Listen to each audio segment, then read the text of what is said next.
नमस्कार, मैं स्वतंत्र कुमार और आप सभी का स्वागत करता हूं आपके अपने चैनल शॉर्ट हैंड टीम पर। तो दोस्तों, आज के इस वीडियो में दैनिक जागरण की संपादकीय से 441 शब्दों के डिक्टेशन को हम लोग लेने वाले हैं।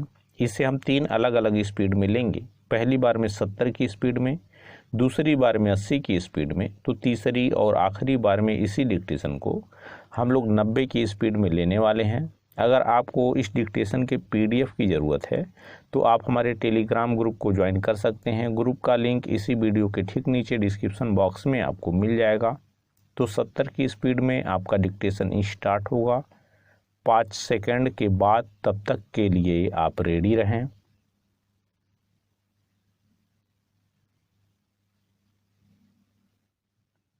स्टार्ट।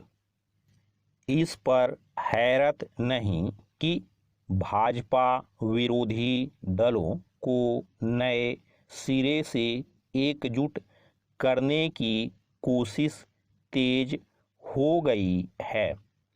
इन दिनों इसकी कमान नीतीश कुमार अपने हाथ में लेते दिख रहे हैं। उनका दावा है कि यदि सभी विपक्षी दल एक हो जाएं तो आगामी आम चुनाव में भाजपा 50 सीटों पर सिमट सकती है, लेकिन फिलहाल तो ऐसा कुछ होता दिख नहीं रहा। नीतीश कुमार का इससे नाराज होना स्वाभाविक है कि मणिपुर के उनके 6 विधायकों में से 5 भाजपा में चले गए, लेकिन आखिर यह भी तो एक तथ्य है कि चंद दिनों पहले वह खुद भाजपा से नाता तोड़कर महागठबंधन के साथ चले गए थे। नीतीश कुमार ने जब से महागठबंधन से हाथ मिलाया है, तब से उनके सहयोगी और समर्थक उन्हें प्रधानमंत्री पद का उपयुक्त प्रत्याशी बताने में लगे हुए हैं। इसमें हर्ज नहीं, लेकिन मुश्किल यह है कि अन्य विपक्षी दल PM प्रत्याशी के रूप में उनका नाम आगे बढ़ाने में उत्साह नहीं दिखा रहे हैं। पिछले दिनों उनसे मुलाकात करने पटना गए तेलंगाना के मुख्यमंत्री के चंद्रशेखर राव ने भी PM प्रत्याशी के तौर पर उनका नाम आगे करने में हिचक दिखाई। आश्चर्य नहीं कि इसके पीछे उनकी यह आकांक्षा हो कि वह स्वयं PM पद के दावेदार बने। वह एक अरसे से विपक्षी दलों को एकजुट करने की कोशिश में जुटे हुए हैं। कुछ समय पहले तक ऐसी ही कोशिश ममता बनर्जी कर रही थीं। इसके पहले ऐसी ही कोशिश शरद पवार और कुछ अन्य नेता भी कर चुके हैं। पैरा। कुछ विपक्षी नेता कांग्रेस को साथ लेकर एकजुट होना चाहते हैं, तो कुछ उसके बगैर। कांग्रेस को साथ लिए बगैर विपक्षी दलों का कोई मोर्चा तो बन सकता है, लेकिन वह बड़ी राजनीतिक ताकत नहीं बन सकता। इसी तरह यह भी स्पष्ट है कि कांग्रेस विपक्ष दलों को एकजुट करने की मुहिम में तभी शामिल हो सकती है जब शेष दल राहुल गांधी को पीएम पद के प्रत्याशी के तौर पर स्वीकार करें। इसके आसार कम ही दिखते हैं।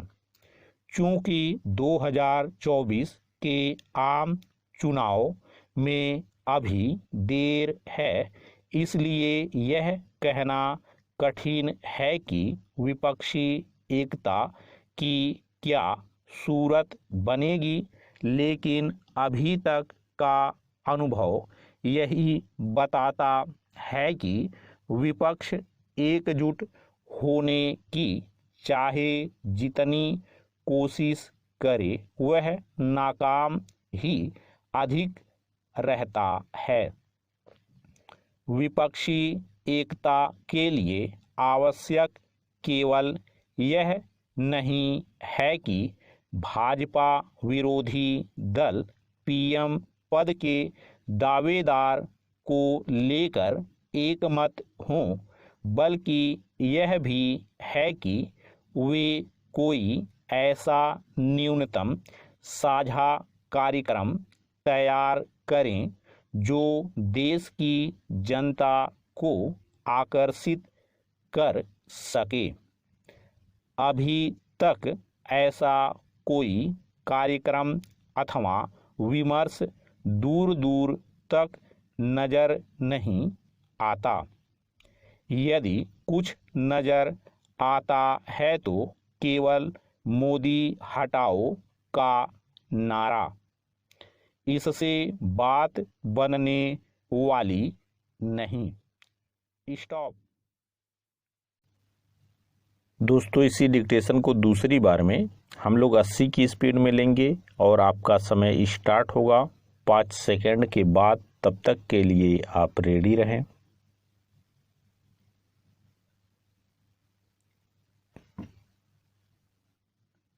स्टार्ट। इस पर हैरत नहीं कि भाजपा विरोधी दलों को नए सिरे से एकजुट करने की कोशिश तेज हो गई है। इन दिनों इसकी कमान नीतीश कुमार अपने हाथ में लेते दिख रहे हैं।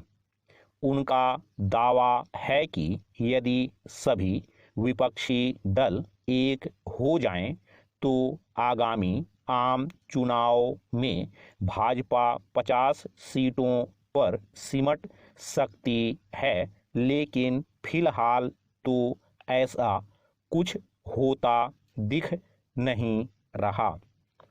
नीतीश कुमार का इससे नाराज होना स्वाभाविक है कि मणिपुर के उनके 6 विधायकों में से 5 भाजपा में चले गए, लेकिन आखिर यह भी तो एक तथ्य है कि चंद दिनों पहले वह खुद भाजपा से नाता तोड़कर महागठबंधन के साथ चले गए थे। नीतीश कुमार ने जब से महागठबंधन से हाथ मिलाया है, तब से उनके सहयोगी और समर्थक उन्हें प्रधानमंत्री पद का उपयुक्त प्रत्याशी बताने में लगे हुए हैं। इसमें हर्ज नहीं, लेकिन मुश्किल यह है कि अन्य विपक्षी दल पीएम प्रत्याशी के रूप में उनका नाम आगे बढ़ाने में उत्साह नहीं दिखा रहे हैं। पिछले दिनों उनसे मुलाकात करने पटना गए तेलंगाना के मुख्यमंत्री के चंद्रशेखर राव ने भी पीएम प्रत्याशी के तौर पर उनका नाम आगे करने में हिचक दिखाई।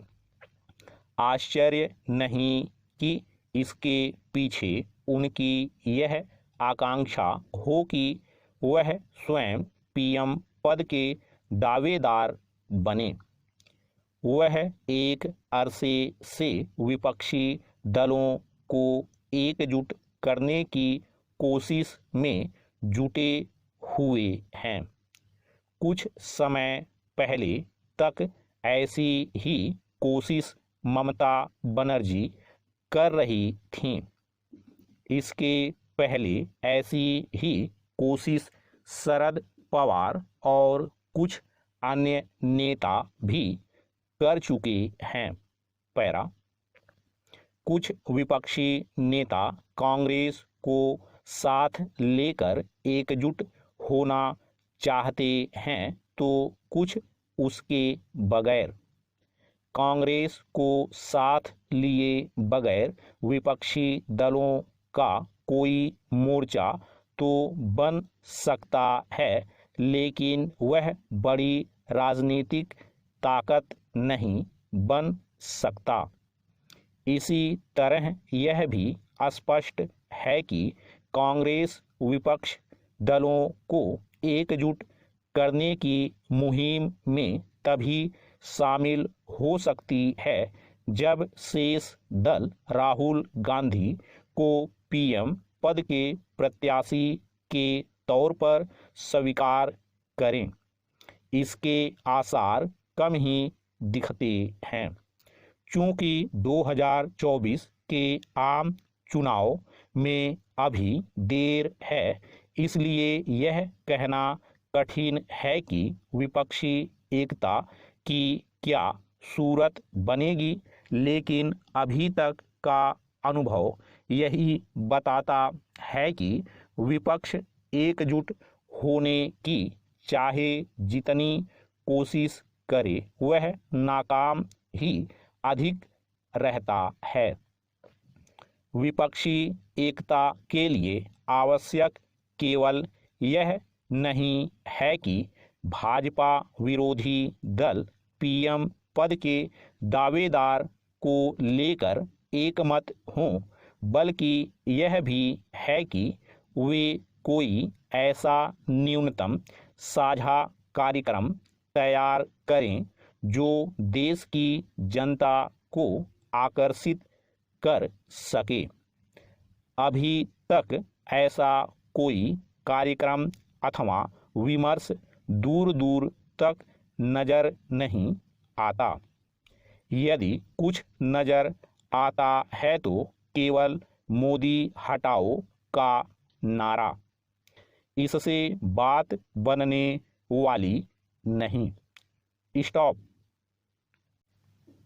दोस्तों, तीसरी और आखिरी बार में इसी डिक्टेशन को हम लोग 90 की स्पीड में लेंगे और आपका समय स्टार्ट होगा 5 सेकंड के बाद। तब तक के लिए आप रेडी रहें।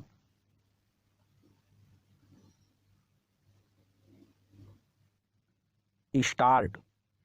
इस पर हैरत नहीं कि भाजपा विरोधी दलों को नए सिरे से एकजुट करने की कोशिश तेज हो गई है। इन दिनों इसकी कमान नीतीश कुमार अपने हाथ में लेते दिख रहे हैं।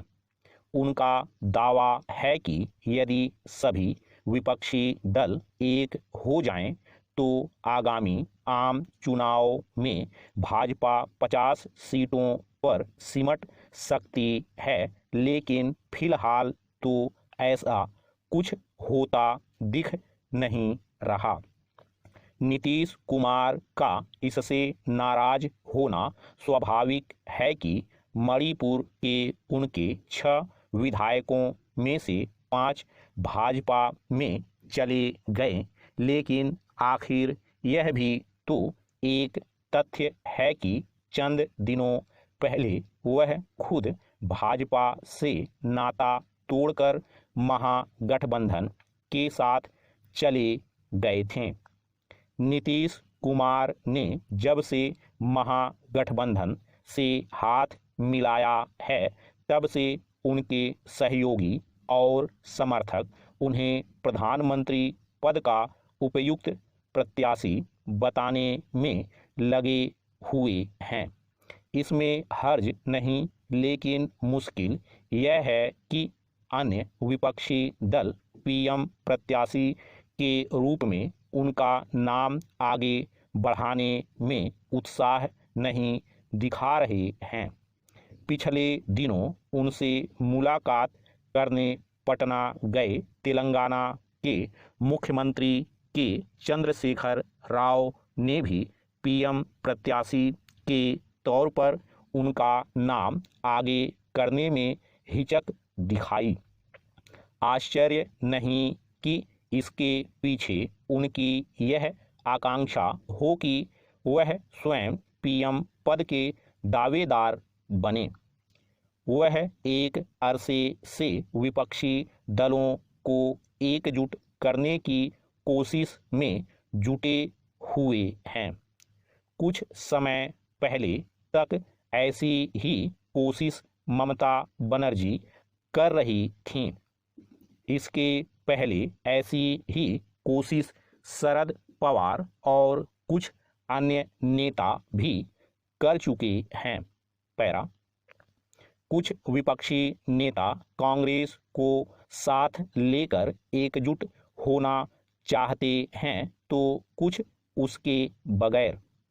कांग्रेस को साथ लिए बगैर विपक्षी दलों का कोई मोर्चा तो बन सकता है, लेकिन वह बड़ी राजनीतिक ताकत नहीं बन सकता। इसी तरह यह भी स्पष्ट है कि कांग्रेस विपक्ष दलों को एकजुट करने की मुहिम में तभी शामिल हो सकती है जब शेष दल राहुल गांधी को पीएम पद के प्रत्याशी के तौर पर स्वीकार करें। इसके आसार कम ही दिखते हैं। चूंकि 2024 के आम चुनाव में अभी देर है, इसलिए यह कहना कठिन है कि विपक्षी एकता की क्या सूरत बनेगी, लेकिन अभी तक का अनुभव यही बताता है कि विपक्ष एकजुट होने की चाहे जितनी कोशिश करे, वह नाकाम ही अधिक रहता है।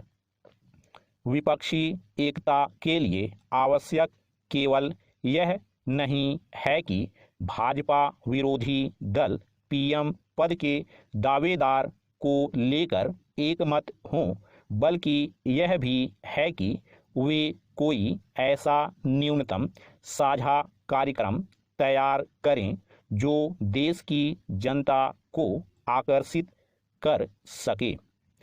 अभी तक ऐसा कोई कार्यक्रम अथवा विमर्श दूर दूर तक नजर नहीं आता।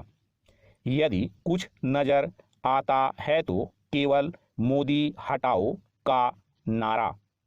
इससे बात बनने वाली नहीं। स्टॉप।